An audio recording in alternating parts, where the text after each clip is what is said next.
시나리오 모델이라는 것은 그냥 뇌피셜로 만든 게 아니라 미국 증시 120년을 분석을 해서 나온 것이고, 계속 그 비슷한 패턴들이 반복되는 거를 보고 일반화시킨 거예요. 근데 일반화시켰다 하더라도 사회 현상, 사회과학이라는 내재적 결함 때문에 오류가 계속 발생할 수 있단 말이에요.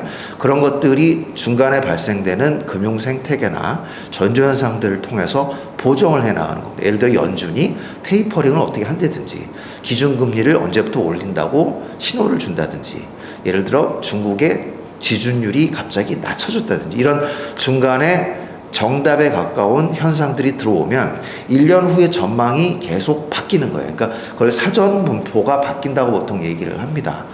그런 식으로 보정해 나가는 것이고, 이런 것은 이제 베이즈 확률론에 따른 통계적 추론이라고 보통 얘기를 합니다. 그래서 근데 이런 것들이 지금 사실은 인공지능에서 많이 쓰이는 기술이에요. 인공지능의 딥러닝이 이런 방식을 통해 가지고 점점 정답에 가까워지는 방법론을 쓰고 있는데, 시나리오 투자법이 그런 것들을 차용을 해서 자산시장을 비교적 좀 그 정확하게 적중하려고 노력하는 방법론이라고 보시면 되겠습니다. 자, 중기 12국면은 한국인들이 사계절에 좀 익숙하잖아요. 그래서 사계절과 12개월에 대해서 익숙하다 보니 국면을 그거를 좀 차용을 해서 구분을 해보자라고 해서 한 것이고, 그다음에 농사에 활용되어 왔던 24절기를 좀 차용했다고 보시면 됩니다. 그래서 24절기를 보면 예를 들어 청명 때는 뭐 어떻고, 동지 때는 어떻고, 이런 것들이 있잖아요. 이게 아주 정확하지는 않아요. 그죠? 4월인데 입추라고 그러면서 꽃샘추위가 오고, 그냥 농작물 다 해가 오고 그러죠. 근데 크게 보면 맞죠. 그렇다고 해서 봄이 안 온 건 아니거든요. 그러니까 그 꽃샘추위가 온다고 해서 봄이 안 온 것은 아닌 것처럼 중간중간 오차들은 있지만 크게 보면 맞아요. 그게 24절기의 강점이고, 우리 조상들은 그걸 통해서 농사를 다 지어왔는데, 비슷한 경우가 이제 12국면으로 정의가 될 수 있어요. 그래서 3월 국면부터 봄 국면이 시작되고, 그때부터 한 사이클이 시작된다고 볼 수가 있습니다. 그래서 3월 국면은 그 전에 있던 그 겨울 국면을 깰 정도로 강력한 상승이 나와줘야 돼요. 통상 달러 약세가 같이 진행이 되는 경향이 있고요. 하지만 봄 국면이기 때문에 아직 꽃샘추위도 있고, 기나긴 겨울 국면을 충분히 떨쳐나갈 시간이 필요해요. 그래서 4월 국면에 큰 하락이 나옵니다. 그 다음에 5월 국면에 다시 상승을 하고요. 이런 식으로 등락폭이 커요. 그냥 박스권을 유지하면서 등락폭이 큰 자리가 3월, 4월, 5월 국면입니다. 이때를 통칭해서 봄 국면이라고 얘기를 하는 거고요. 근데 5월 국면에 다시 달러 약세가 와요. 그리고 5월 국면이 사실은 실질적인 바닥을 형성하는 자리고, 5월 국면부터 상승을 시작해서 6월, 7월 해서 이제 11월 승면까지는 대세 상승을 이루는 겁니다. 그래서 5월 국면 이후에 6월 국면을 우리가 사후적으로 판단을 할 수가 있는데, 아까 말씀드린 역사적 신고가가 발생되는 자리를 우리는 6월이라고 얘기를 해요. 그래서 최근에 발생이 됐죠. 2020년 11월 말에 역사적 신고가가 발생이 됐어요. 그래서 우리는 그거를 코스피 3기의 6월 국면, 즉 여름 국면이 시작되는 자리라고 얘기를 하는 것이고요. 이러한 자리는 2기와 1기에서도 우리는 관찰할 수가 있습니다. 1기에서는 1985년에 시작이 됐고, 2기에서는 2005년에 시작됐어요. 그래서 6월 국면부터 이제 상승을 시작을 하고, 중간에 7월, 8월을 거치고 여름 국면이 형성되고, 본격적인 가을 국면은 9월 국면부터 시작이 돼요. 그래서 이때 발생되는 전조현상들이 굉장히 유사한 것들이 많습니다. 그 다음에 겨울 국면은 이제 12월, 1월, 2월 이렇게 해서 통상 중공황이 발생이 되고요.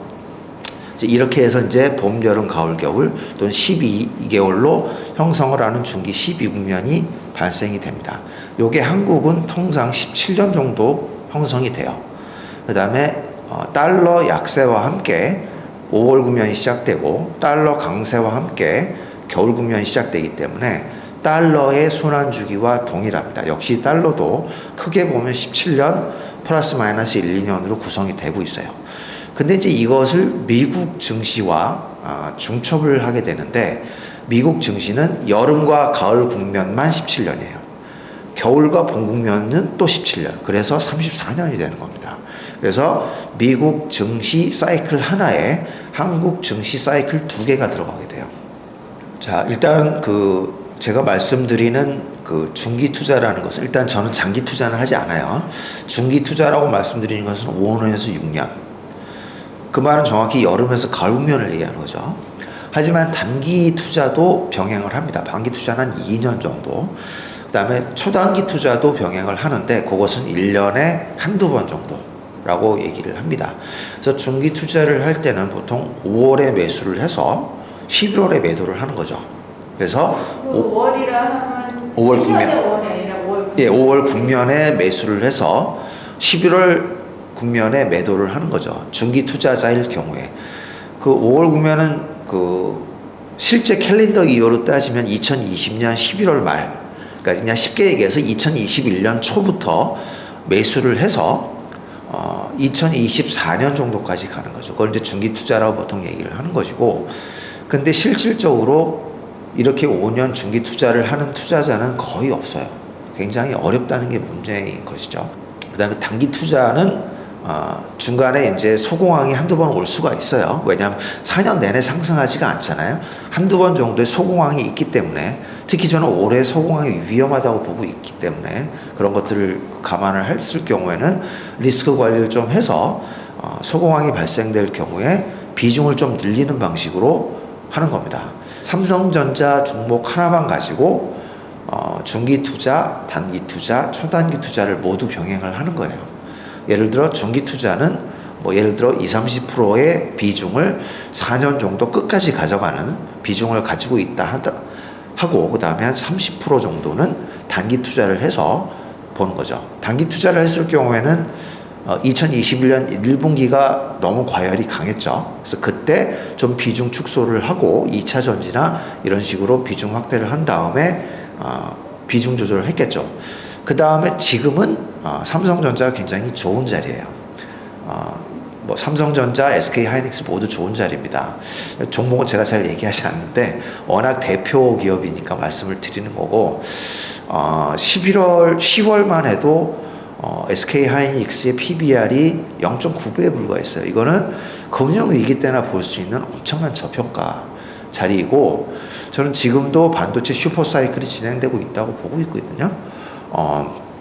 작년 내내 반도체가 하락 추세다라고 많이 얘기하시는데 동의하지를 않아요. 왜냐하면 삼성이나 마이크론이나 하이닉스에서 고객 재고로 갖고 있던 물량이 1, 2주에 불과했어요.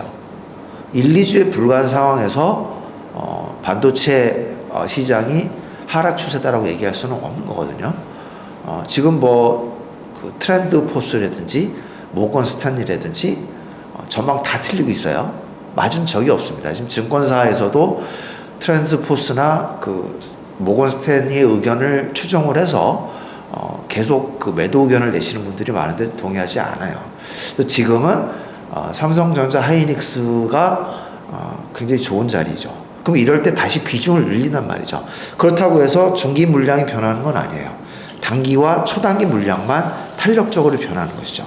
그래서 계속 말씀드리지만 입문 초급 투자자는 이 중기 물량을 반드시 지키시되 이런 물량을 탄력적으로 조절하면서 쌀 때 더 물량을 늘리고 조금 과열일 때는 물량을 줄이는 방식으로 운영을 하시면 시나리오 투자법을 통해서 매매 전략을 잡으실 수 있을 것 같습니다.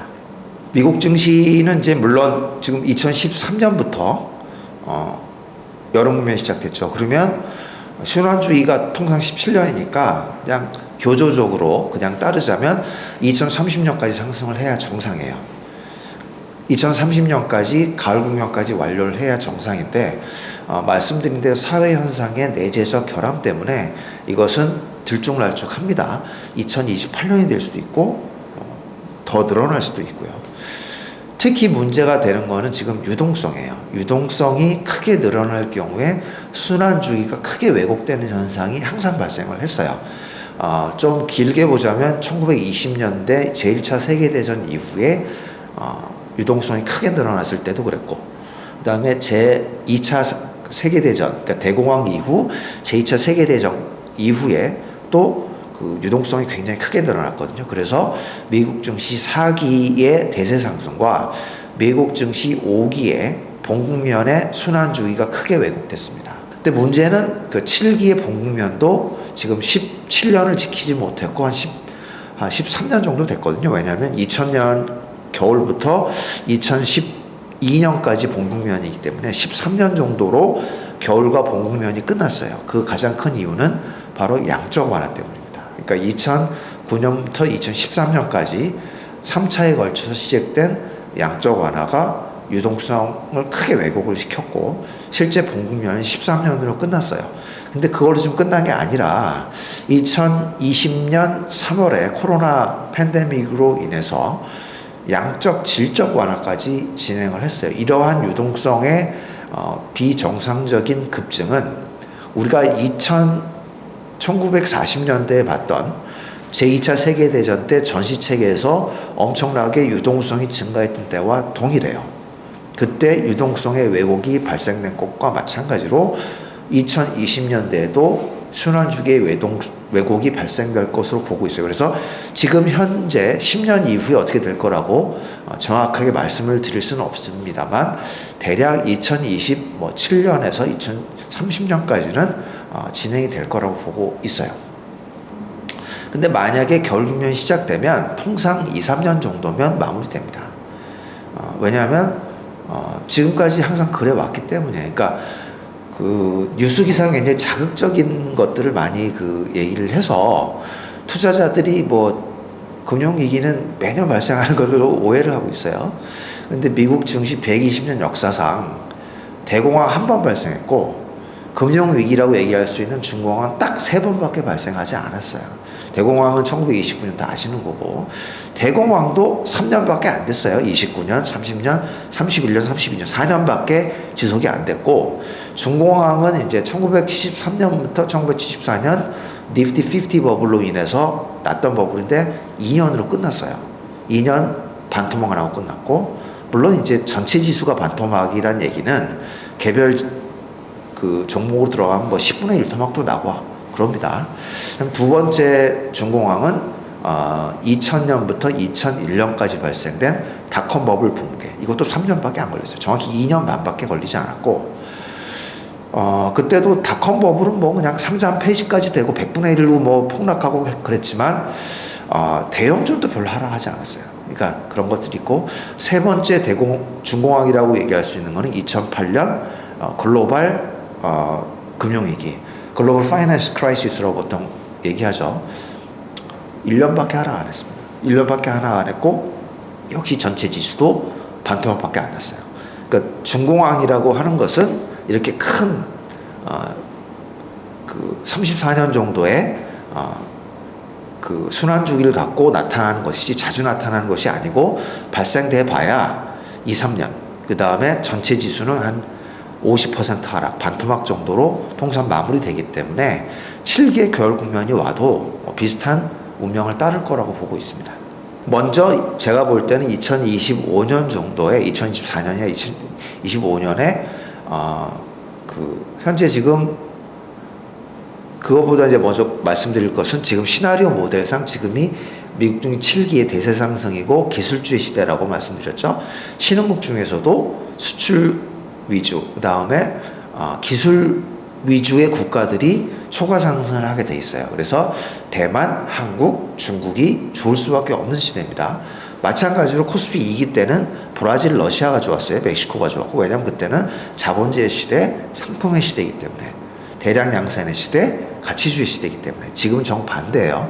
그래서 지금 신흥국이 미국, 한국, 대만, 중국, 그러니까 한국, 대만, 중국 같은 기술주 중심의 신흥국에서 먼저 큰 버블이 날 거라고 판단을 하고 있습니다. 그래서 한국 증시가 2021년에는 좀 좋지 않았지만 2022년부터는 굉장히 좋을 거라고 전망을 하고 있어요. 그래서 한국, 대만, 중국에서 먼저 큰 버블이 일어나고 중공황이 올 거라고 봐요. 그래서 그때는 미국 증시는 소공황 수준에 머물 거예요.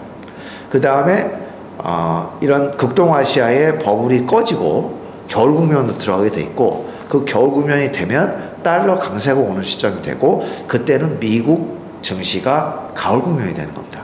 미국 증시만 차별적으로 오르다가 나중엔 전세가 다 폭락하는 장세가 오는데, 그때 미국 증시 7기에 겨울 국면이 오는 거죠. 자, 먼저 말씀드리고자 하는 것은 올해 그 미국 증시의 소공황이 올 가능성이 조금 있다고 저는 보고 있습니다. 소공황이라고 하는 것은 이제 중공황이, 그러니까 대세 상승 사이에서도 한 서너 번 정도 항상 발생하는 일이에요. 그러니까 지금 2013년에 미국 증시 7기 여름 국면 시작한 이후에 곱게 상승을 하지 않았어요. 미국 증시는. 그러니까 소공황이 2015년에도 발생했고 2018년 말에도 발생했고 2020년 3월에 팬데믹으로 발생이 됐고, 그 다음에 다음 소공황을 저는 올해 발생될 거라고 보고 있어요. 제가 볼 때는 소공황이 상반기 중에 올 가능성이 커요.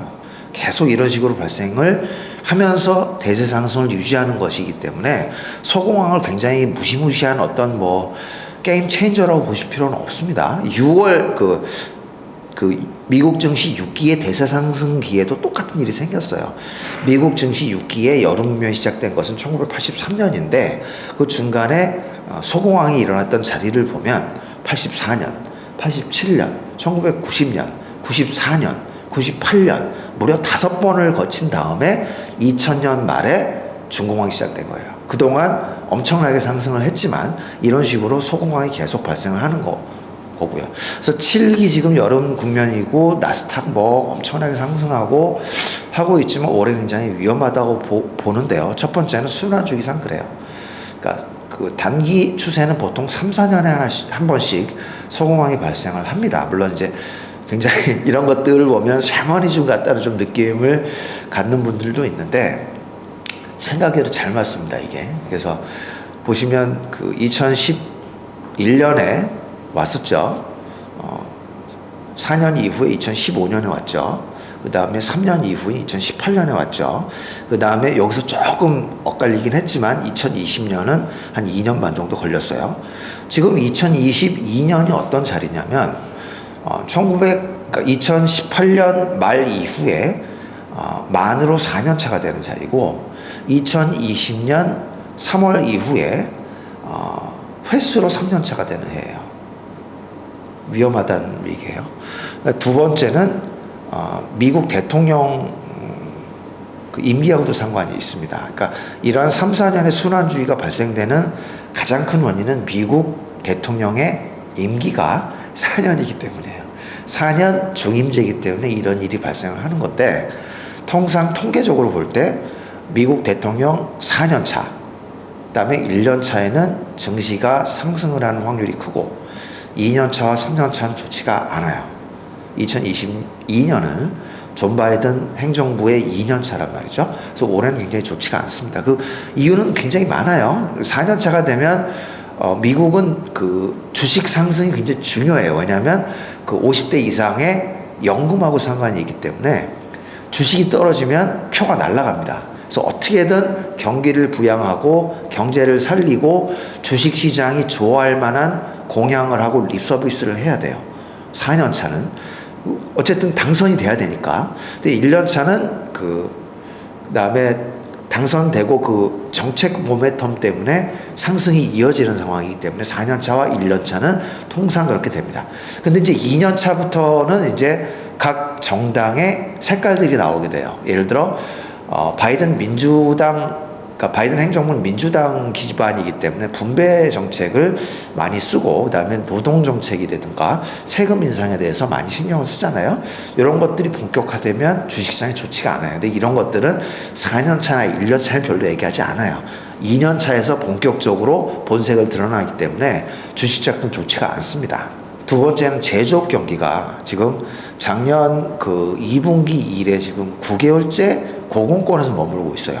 지금까지는 코로나 팬데믹으로 그 역대 유례가 없는 지적, 양적, 질적 완화로서 유동성으로 인해서 소비를 강제적으로 부스트시키는 경향이 있다고 볼 수가 있어요. 하지만 이제 테이퍼링 3월이면 끝납니다. 그 다음에 빠르면 6월부터 기준금리가 올라갈 가능성이 커요. 이제 더 이상 유동성으로 소비를 뒷받침하는 게 점점 약화되는 상황이기 때문에 미국, 그 다음에 이제 미국 경제 성장률도 올해 2022년부터 이제 평년으로 점점 회귀하는 모습을 보일 거예요. 그래서 제조업 경기도 이러한 유동성으로 그 떠받쳐지는 것이 한계가 있고 상반기 중으로 하락 추세로 전환될 가능성이 있어요. 이게 두 번째 이유고, 세 번째 이유로 볼 수 있는 것은 저는 비트코인을 굉장히 위험하게 봅니다. 비트코인은 이제 나름 그 시가총액이 굉장히 커졌기 때문에 비트코인 같은 그 시가총액이 큰 자산이 하락을 하게 되면 디레버리징이라는 현상이 발생해요.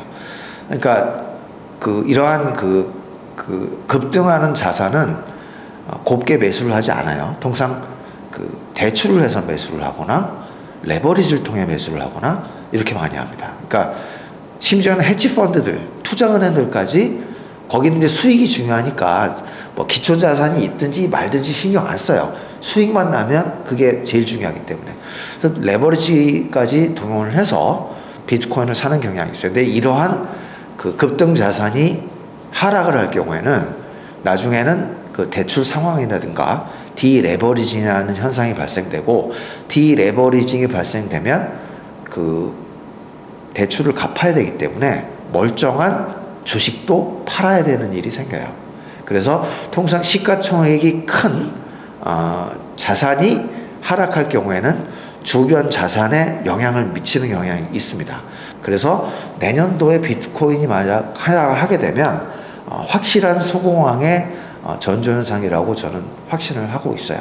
올해 2022년 미국 증시에서 소공황이 발생되면 금융 생태계의 변화가 조금 나올 수가 있어요. 지금은 달러 강세이기 때문에 미국 증시가 초과 상승을 하지만 그렇게 소공황이 발생된 다음에 달러 약세로 전환될 가능성도 있습니다. 그래서 그럴 경우에 다시 미국보다는 한국과 대만의 초과 상승이 나올 수도 있어요. 중국도 마찬가지고, 특히 중국은 지금은 안 좋아요. 지금은 뭐 네 번째 요인이라고 얘기할 수 있는 건 지금 중국이 그 지준율을 낮추고 LPR 금리를 낮추면서 스스로 경기가 좋지 않다는 것을 중국 당군 스스로 고백을 하고 있는 상황이에요. 그래서 지금 굉장히 좋지 않습니다, 사실은.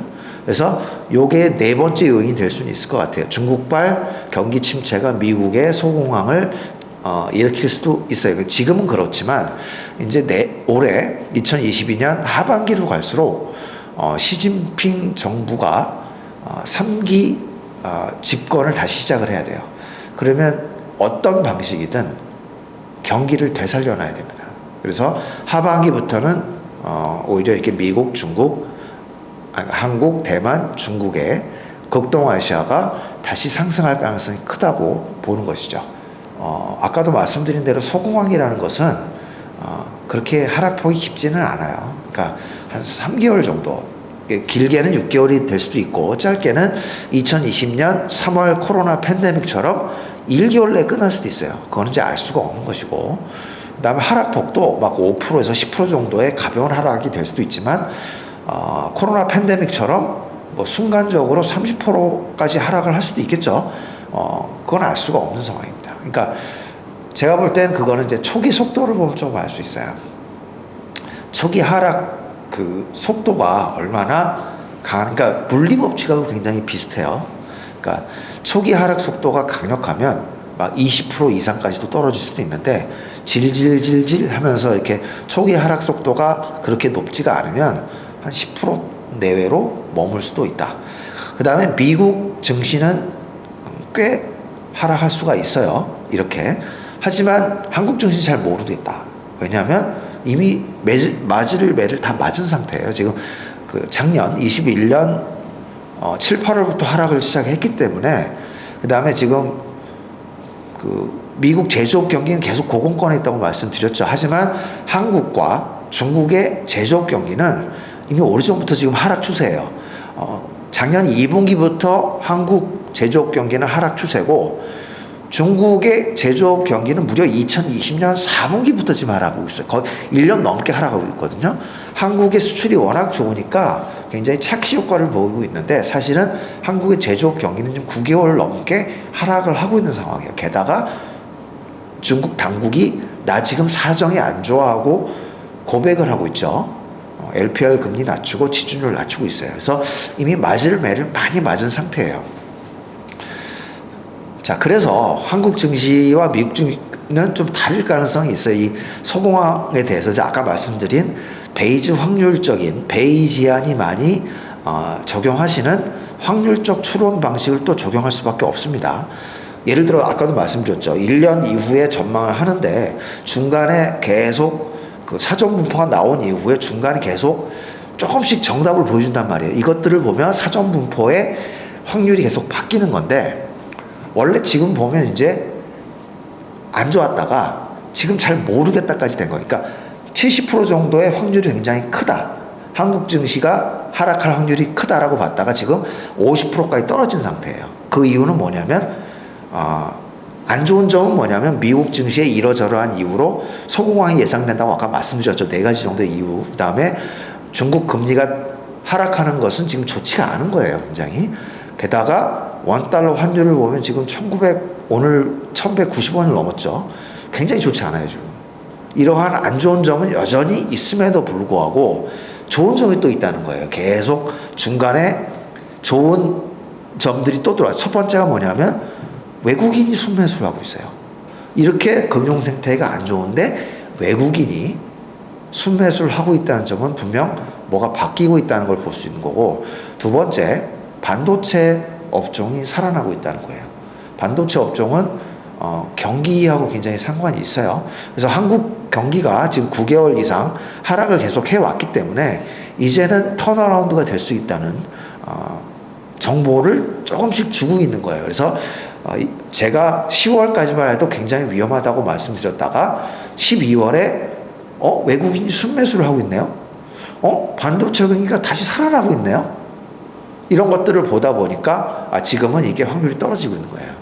그래서 베이지안적인 측면으로 볼 때 지금은 잘 모르겠다. 그래서 한국 증시는 미국의 소공황이 온다 하더라도 그냥 저냥 큰 하락 없이 횡보만 할 가능성도 있다. 왜냐하면 1기 때도 그런 일이 발생을 했거든요. 1987년도 10월에 미국에 블랙 먼데이가 나왔죠. 그래서 단 일주일 만에 30% 이상 폭락을 한 일이 있었어요. 그때 코스피가 어땠냐? 하락을 하지 않았어요. 이런 일들이 발생할 수 있어요. 왜냐하면 그때 워낙 한국 증시가 강했기 때문에 그때 10배 상승한 그 한복판이었거든요. 그래서 그런 일이 발생할 수도 있다. 그래서 미국 증시의 소공황은 올해 상반기에 굉장히 확률이 크지만 한국, 대만, 중국은 중립적이다. 이렇게 말씀을 드릴 수 있겠습니다. 기술주, 선택소비재가 주도 업종이기 때문에 그쪽에서 해야 됩니다. 하지만 이 기술 업종에서도 계속 순환 주기가 있어요. 기술 업종은 여러 가지가 있죠. 반도체도 있고 2차 전지도 있고 전기차도 있고 스마트폰도 있고 디스플레이도 있고 소프트웨어도 있고 많습니다. 그 다음에 선택 소비재는 범위가 더 넓죠. 그래서 전통적인 의류나 화장품 이런 것도 있겠지만 필수 소비재는 스펙트럼이 훨씬 넓습니다. 그래서 개별주적인 특성도 가지고 있어요. 그래서 전통적으로 이제 의류나 화장품이나 이런 것들도 있겠지만 현재 시대에 굉장히 잘 맞는 선택 소비재는 게임, 미디어, NFT 이런 분야가 적절해요. 특히 이제 미용이라든가 그다음에 의료 보조제라든가 이런 그 섹터들이 최근 굉장히 각광받는 선택 소비재로 뜨고 있다고 볼 수가 있어요. 근데 이런 것들이 계속 이제 순환 주기로 돈다는 것이 문제죠. 그래서 이제 말씀드린 대로 제가 책에도 말씀을 드렸지만 주도업종은 세 가지 범주로 얘기를 할 수가 있어요. 말씀드린 금융 생태계, 시나리오 모델에 의해서 자동으로 정해지는 주도업종이 있어요. 지금은 기술업종과 선택소비재라고 말씀을 드렸죠. 2기 때는 자본재, 필수소비재, 그다음에 1기 때는 다시 기술업종 이렇게 됐었죠. 하지만 그거 말고도 두 가지가 더 있어요. 시대가 요구하고 역사가 요구하는 그때 메가 트렌드가 또 두 번째 주도 업종을 형성을 해요. 그래서 지금은 이제 NFT 같은 게 좋은 예가 되겠죠. 그다음에 한국의 엄청난 그 문화 경쟁력으로 뭐 BTS부터 출발하고 미나리, 뭐 기생충 이런 것들로 인해서 지금 한류가 퀀텀 점프를 이뤘잖아요. 이런 것들이 이제 중요하기 때문에 미디어 업종은 선택 소비재로서 주도 업종이 될 수도 있지만 시대가 요구하는 주도 업종이 될 수도 있어요. 그 다음에 이제 그 2차 전지, 전기차가 지금 100몇 년 만에 사실은 이 자동차라는 게 원래는 전기차부터 출발을 했던 거예요. 그 18세기 말에는 영국의 택시들이 전부 전기차밖에 없었어요. 그게 록펠러나 이런 분들에 의해서 내연기관으로 바뀐 거거든요. 석유 소비를 늘리고 주유 소비 비즈니스를 독점하면서. 그래서 사실은 어떻게 보면 전기차가 원래 자동차의 출발점이었는데 지금 회귀를 하고 있는 거고 100년 넘게 진행되던 그 내연기관이라는 큰 트렌드가 바뀌는 상황이에요. 그래서 이거는 기술 업종으로 인한 주도 업종일 뿐만 아니라 시대와 역사가 요구하는 주도 업종이기도 해요. 자, 이런 것들이 두 번째 주도 업종이죠. 그 다음에 세 번째 주도 업종은 그냥 말 그대로 황금 시장일 경우에 그래요. 제가 정의하는 황금 시장이란 건 뭐냐면 P가 증가하면서 Q도 증가하는 시장이에요. 사실 이러한 것은 물리적으로 잘 나타나기가 어렵습니다. 그러니까 규모 Q가 증가하면서 P 가격도 같이 증가한다는 건 사실 물리 법칙에 어긋나요. 예를 들어 뭐 스마트폰 어떤 기능을 가진 스마트폰을 예를 들어 올레드로 과거 LCD에서 올레드로 업그레이드된 스마트폰을 팔기 위해서는 올레드 패널 가격이 떨어져야 가능해요. 안 그러면 이게 대량 확산될 수가 없어요. 그런데 가격도 올라가면서 규모도 커지는, 시장 규모도 커지는 이런 걸 황금시장이라고 얘기하는데 간혹 나타납니다. 예를 들어 지금 반도체 파운드리 시장이 그래요. 그러니까 10나노 이하의 초미세 공정을 보유하고 있는 회사는 전 세계 TSMC와 삼성전자 두 회사밖에 없어요. 가격은 올라가는데 시장 규모도 계속 증가하고 있어요. 아주 전형적인 황금시장이라고 볼 수 있는 거죠. 반도체가 안 그래도 지금 기술 업종의 천병으로서 주도 업종임에도 불구하고 세 번째 PQ가 동시에 증가하는 황금시장으로서 또 주도 업종이 들어가기 때문에 아주 유망한 시장이라고 볼 수가 있는 거죠.